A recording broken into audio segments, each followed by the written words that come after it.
There are so many creepypastas out there about haunted video games and things of that nature. I've read them and always just passed them off as just that, fake, stupid creepypasta stories. Though they were very entertaining, I never expected something similar to happen to me. It seems like the worst things always tend to happen to the unsuspecting and cynical, doesn't it?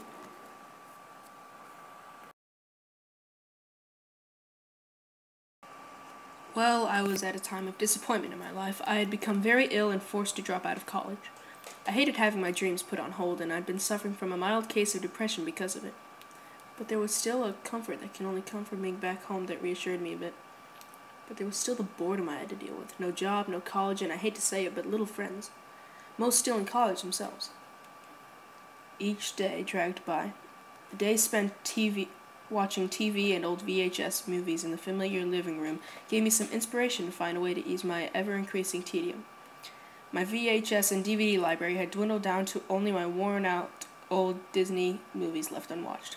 So I decided to watch one of my all-time favorites, The Lion King. The colorful, cute lion cubs reminded me of an almost forgotten piece of my childhood. It was an old 1994 Lion King PC video game I used to play constantly as a child. My mom and I used to spend hours trying to win that old thing. The flood of old memories sent me walking to my old bedroom to the ancient computer that still sat on a desk in the corner. I'd been so proud of that old computer when I first bought it. At the age of 11, I'd saved up enough money and allowance to buy it myself. It was heartwarming to see that old startup screen and hear the old jingle as Windows XP started up. The bulky old compact Presario groaned to life, and I clicked the start button to search for my old games. Sadly, the game folder was barren and empty. Disappointed, I walked in to ask my mom what happened to all our games. She looked a little sad, probably seeing the dissatisfaction in my eyes. She told me since I had purchased a brand new laptop a month or so ago, my dad was going to sell the old computer. He had taken all the old games and documents and removed them. She then suggested I ask my dad if he'd saved any of them. Later that night, my dad returned from his job at the factory. Tired and worn, he flopped on the couch to do what he did to relax, look up stuff on his laptop. So I walked over and asked him what the fate of my childhood memories had been. He regretted to say that he didn't think I would care about them anymore, and he deleted them. I was clearly saddened by that. I had been really looking forward to skydiving into an ocean of nostalgia. Hating to see his little boy, all 19 years of him, upset, he said he'd go online and try to download as many of the old games as he could from freeware sites and things of that nature. Gladly, my dad did find and download the 1994 Lion King Sega game, my old favorite. Now, this game isn't like the modern Disney games out there. It wasn't a babyish activity center or a storybook game. It was a story, yes, but it was an action game. The gist of it was that you started out as young Simba as he defeats innocent villains and animals such as chameleons, porcupines, frogs, spiders, vultures, and the harder villains, hyenas. Young Simba could defeat these adversaries by simply jumping on them, except the porcupines. You had to growl to flip them over, and then jump on them. Older Simba was oddly more violent. He could slash, maul, and flip his enemies, some of them even showing small amounts of blood flying from them with each hit. Nothing gory, and you could never see any injuries on his enemies, but at the age of 4, that seemed like major carnage. The next morning, I was glad to have the whole house to myself to play the game again. My dad was at work and my mom was off to Lexington, Kentucky to help my almost 80-year-old grandma. It was time like this that it pays to have no siblings, so I grabbed a bowl of M&Ms and some sweet tea and retreated to my room for the day. My dad had installed the game into the bulky old gray and black computer the night before, but it hadn't seen if it worked or not. I prayed it did as I clicked on the file. It worked to my delight, and when I saw the grainy startup screen, a picture of Pride Rock with Rafiki holding up baby Simba, I pressed enter to start the game. Timon appeared on the screen and said the old familiar words, "It starts." I worked my way through the colorful levels with ease. I remembered every trick and bonus. Everything went well, and I was having a good old-fashioned fun like I used to as a little kid. I made it to the last level, the Pride Rock level where adult Simba battles Scar.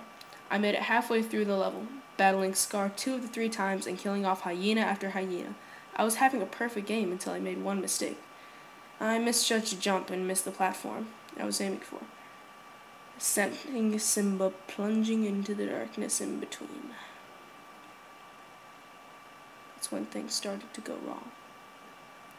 Instead of just fading to black and starting the level over like it was supposed to, the screen began flashing random colors. Mainly red, black, and purple, and a sound that isn't supposed to be in the game.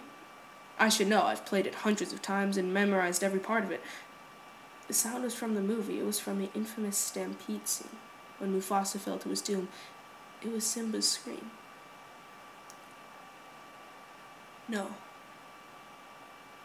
Then there was a screeching sound so loud I jumped and turned down my speakers. I figured that this was just a hacked version of the game, and someone thought it would make the game better to add sound clips from the movie, but then instead of returning to the level I was on, the game restarted from the beginning. That made me annoyed since I'd gotten so far, but the startup screen changed. Instead of the cheery screen I remembered from my childhood, or from 2 seconds ago for that matter, it was dark, blurry, and odd-colored.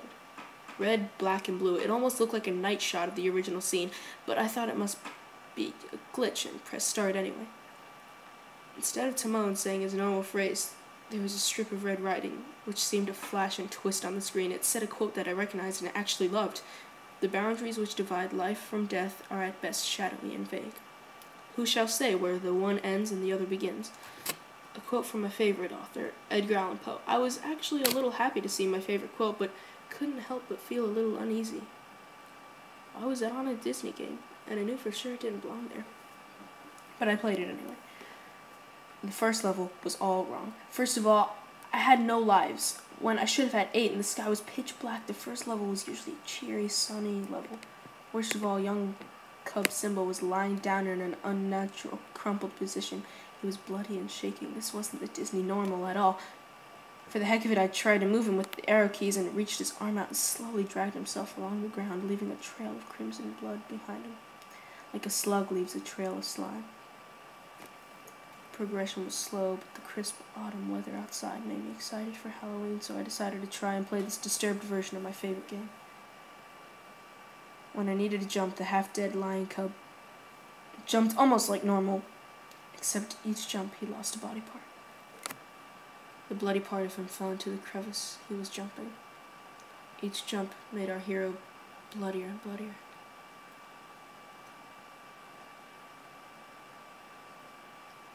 At the end of the level, the hyena was different too. His eyes glowed red, and he looked as if he'd been slashed multiple times. I defeated him with 2 jumps, just in time as Simba's last leg fell off. I wondered what awaited me on the next level as the first one faded to black. The I can't wait to be king level was upside down, and seemed to be melting on the screen, as well as being darker colored than it should. Simba was back to the original state he was on the first disturbed level. He dragged along as he made his way to the rhino.